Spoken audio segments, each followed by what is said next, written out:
Bonjour chers abonnés, comment vous allez? J'espère que vous allez très bien. Et je suis très content de vous voir sur cette chaîne pour la nouvelle fois si vous êtes nouveau. Et mon nom c'est Gadi Alban. Je suis investisseur en crypto-monnaie, je suis entrepreneur dans le e-commerce, je commande des produits depuis la Chine. Et si cette thématique vous plaît, n'hésitez pas à m'écrire. Mon numéro WhatsApp est là dans la barre de description et mon canal Telegram pour acquérir des livres ou en tout cas des astuces qu'on partage dans le groupe Telegram.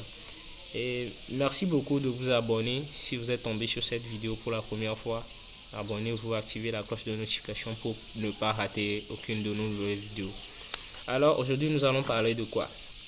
J'ai lu dans un livre, L'auto du millionnaire, une parabole qui m'a vraiment touché. Et je me suis dit que si tout le monde avait lu cette parabole, je crois qu'on aurait pensé différemment. Et je tiens vraiment à partager cette parabole avec pour ceux qui n'ont pas lu le livre ou bien ceux qui n'ont pas encore eu la chance de tomber sur ce livre aussi. Je vais laisser le livre dans le canal Telegram. N'hésitez pas à cliquer dans le lien du canal Telegram sous la description et vous allez tomber sur le livre. Dès que vous faites la recherche, il y a beaucoup de livres qui sont dans le canal quand même. Alors nous allons parler de cette parabole, cette fameuse parabole. Et je vais la lire parce que je ne voudrais pas faire c'est-à-dire du discours indirect et vous allez voir que peut-être que je vais omettre quelques détails. Donc je voudrais la lire pour que vous entendez vous-même et vous jugez avec moi les faits. Un grand pharaon, d'ailleurs c'est écrit, le titre c'est la parabole de la richesse par l'autoroute. Un grand pharaon convoque ses deux jeunes neveux, Shuma et Azur, et il leur confie une tâche grandiose, construire deux pyramides monumentales en hommage à l'Égypte. Lorsqu'ils auront achevé leur pyramide, promet le pharaon, ils toucheront chacun une récompense sous la forme d'un royaume et d'une retraite dans le luxe extravagant et des richesses jusqu'à la fin de leur jour. À cela s'ajoute l'obligation pour chacun d'eux de construire sa pyramide seul. Shuma et Azur, qui ont tous les deux 18 ans, savent qu'il leur faudra des années pour venir à bout de cette tâche impressionnante. Cela dit, chacun est prêt à relever le défi et honoré d'avoir reçu cette directive du pharaon. Ils quittent les appartements du pharaon, prêts à se lancer dans le long processus de construction d'une pyramide. Azur se met au travail immédiatement et traîne lentement les blocs de pierre massifs et lourds pour les disposer en carré. Au bout de quelques mois, la base de la pyramide d'Azur commence à prendre forme. Les habitants se rassemblent autour de son ouvrage et louent ses efforts constructifs. Les blocs sont lourds et difficiles à déplacer.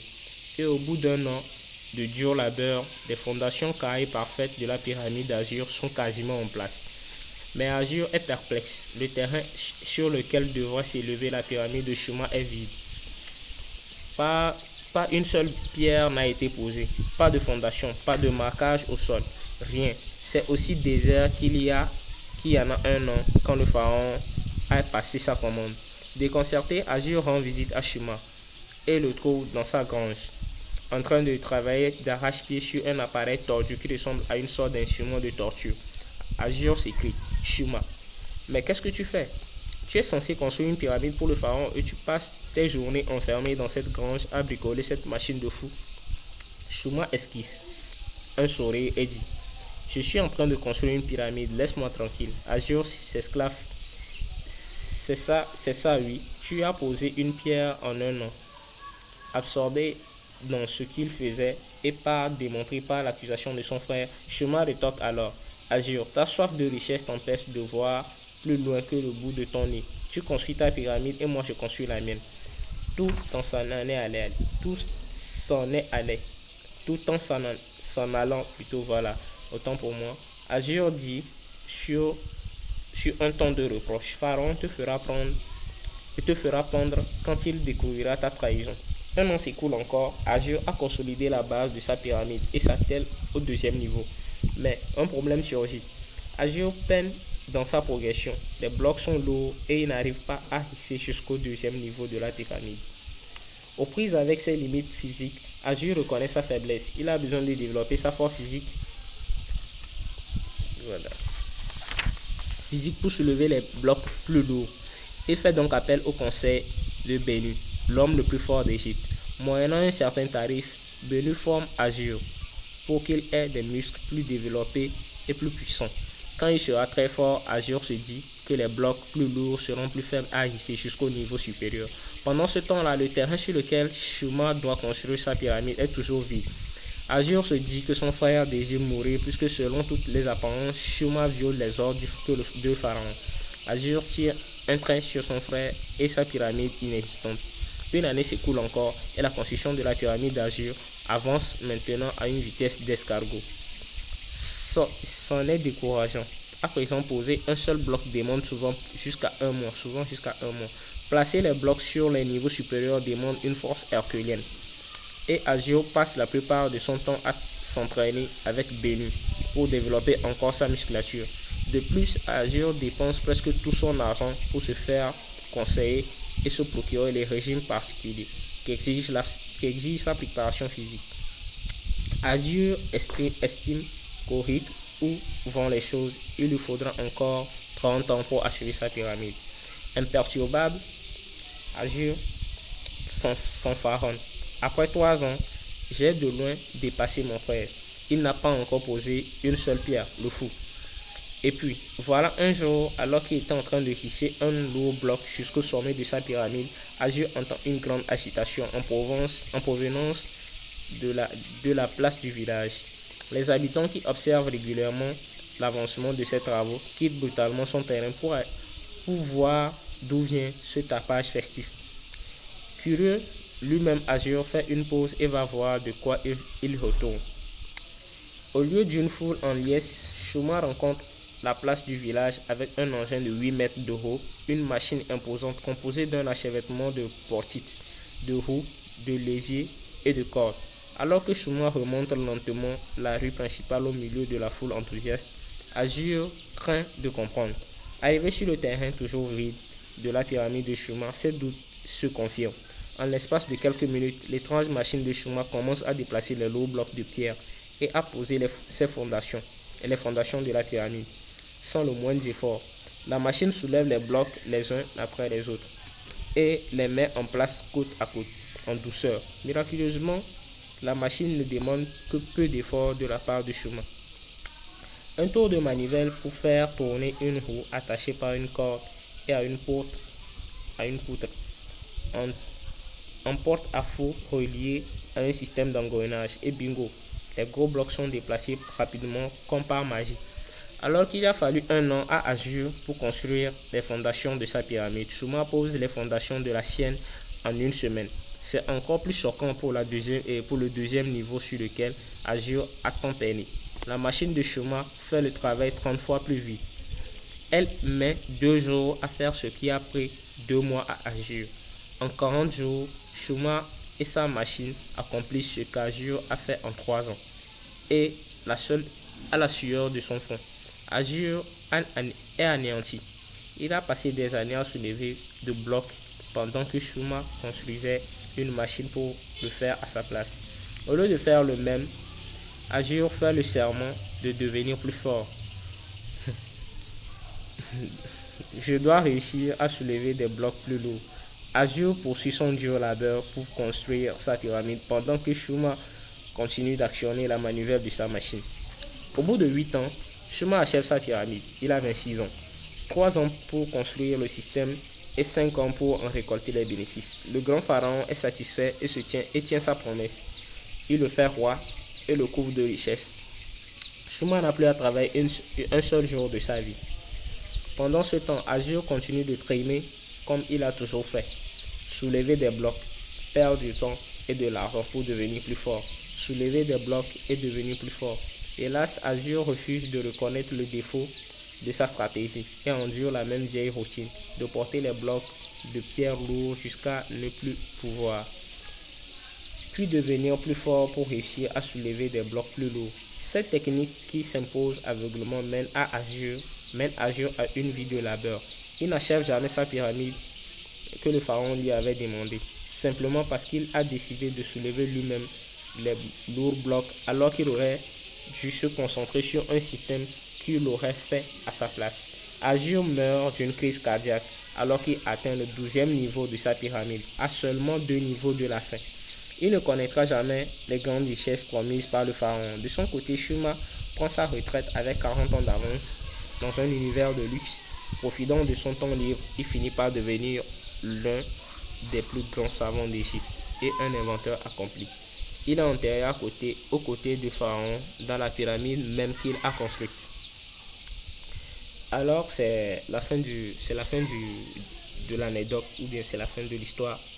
Il faut juste comprendre alors dans toute cette parabole, ce que moi j'ai retenu, c'est que ce n'est pas le travail acharné, ce n'est pas vraiment le travail acharné, vous allez m'excuser, ce n'est pas travailler de 6 heures à 22 heures qui vous rendra riche ou bien qui va vous faire atteindre vos objectifs. Sincèrement, je ne me moque pas ou bien je ne blâme pas ceux qui le font, je vous demande pardon.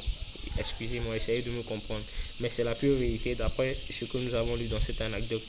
Et Shuma, c'est quelqu'un qui a travaillé d'arrache-pied. C'est quelqu'un qui a travaillé toute sa vie, on peut le dire. Après que le pharaon leur a donné cette promesse, lui, il a fait ce qu'il pouvait avec toutes ses forces. Mais il faut savoir que seulement la force ne suffit pas. Il y a un cerveau aussi qu'on peut utiliser et mettre un peu de force pour que ça aille plus vite, ou que ça aille encore très très vite. Et voilà, Azure a quand même gagné le pari. Donc il faut voir que nous devons être du côté de Azure et faire comme Azure dans la vie. Et je tiens vraiment à demander à ceux qui, premièrement actuellement, n'ont pas peut-être du boulot ou bien sont au chômage.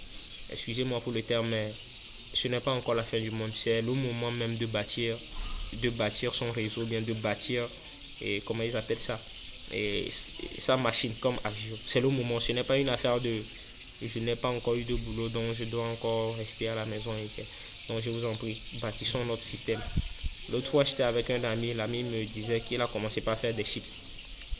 Et en tout cas c'est une histoire que je voudrais vous raconter pour voir comme, parce que moi-même je suis étudiant actuellement, je suis en vacances comme ça. Moi-même je me disais que l'année prochaine je compte pas continuer, mais je vais vous expliquer ce qui se passe. Même si je ne continuais pas, comment je vais faire. Et quand l'ami m'a dit qu'il vendait ses chips, mais qu'il va me le faire à 2000 francs le paquet, parce que dans le paquet, il y a 24 dans le paquet.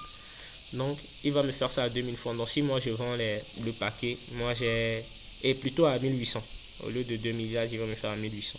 Donc, s'il me fait ça à 1800, moi je vais le faire à combien pour le revendeur plutôt. Et moi, je vais faire ma marge de bénéfice. Moi, j'avais dit je vais vendre ça à 2000 francs. Que celui qui revend ça dans sa boutique va gagner 5 et 400 francs plutôt. Donc, imaginez-vous que j'arrive à trouver 500 boutiques. Actuellement, c'était le défi que comme l'ami m'avait dit, c'était le défi que je m'étais donné. Donc, actuellement, j'ai confié cette tâche à quelqu'un d'autre. Imaginez-vous que j'arrive à trouver 500 boutiques sur l'étendue du territoire, ou soit même dans la ville où je suis. C'est possible. Si j'arrive à trouver 500 boutiques qui acceptent collaborer avec moi, me vendre le produit à 2000 francs et gagner leurs 400 francs. Imaginez si les 500 boutiques me vendent 10 paquets par jour, c'est-à-dire 10 sachets par jour. Donc 10 sachets par jour, ça me fait alors, sur un sachet, moi je gagne 2000 francs, et 200 francs plutôt. 200 francs fois ces 10 paquets, ça me fait 2000 francs. Donc ce qui veut dire que je n'ai pas à me promener, je n'ai pas à faire de quoi que ce soit. Il suffit juste que je trouve quelqu'un qui va se déplacer pour prendre le colis, amener au revendeur là-bas. Et j'ai les 2000 francs par jour, bien sûr, sans toutefois mettre mon énergie, ou soit sans toutefois mettre ma force physique dans le travail que je fais. Donc ce qui veut dire que je peux aller à l'école et j'appelle la personne. Quand le stock finit, à la personne, on m'appelle, je dis viens prendre le stock chez tel. Et il prend le stock, il m'envoie l'argent. Je prends mes 200 en même temps sur chaque sac. Imaginez que même dans chaque boutique comme ça, si les boutiques sont des grandes boutiques comme les boutiques du grand marché, si on vend comme 10 sacs dans chaque boutique, plutôt j'avais dit 10 sacs dans toutes les boutiques, les 500 boutiques plutôt, si on me vendait 10 sachets, 10 sachets, 10 sachets, vous allez voir que c'est énormément d'argent. Et c'est même pas le calcul que j'ai fait. Si vous calculez, même quand moi j'avais bien fait le calcul avant, ça tombait même jusqu'à 6 millions, voire 6 millions sur les 500 boutiques. Si le bénéfice que j'allais faire était un bénéfice de 500, et je dis de 500, et oui, c'était de 500 je crois, 500 par boutique, par jour plutôt. Donc si par jour je fais 500 sur les 500 boutiques, donc c'est énorme. Il faut essayer de faire le calcul. En plus, ce qui me plaît dans ça, c'est que tu n'as pas à te promener, tu n'as pas à mettre ton attention, toute ton attention sur ça, quoi. Donc, essayez de bâtir un système. Je vais vous demander pardon. Essayez de bâtir un système qui va fonctionner, même si vous allez mettre de la force physique, que ça ne demande pas votre force physique à 100%. C'est-à-dire que, parce qu'à un moment donné, il faut voir qu'aujourd'hui nous sommes jeunes, c'est vrai. Mais à un moment donné, cette force physique qu'on a va pas être quelque chose de très constant, soit quelque chose qui va rester dans le temps jusqu'à 45 ans, 50 ans et autres. Donc il va falloir qu'on crée quelque chose.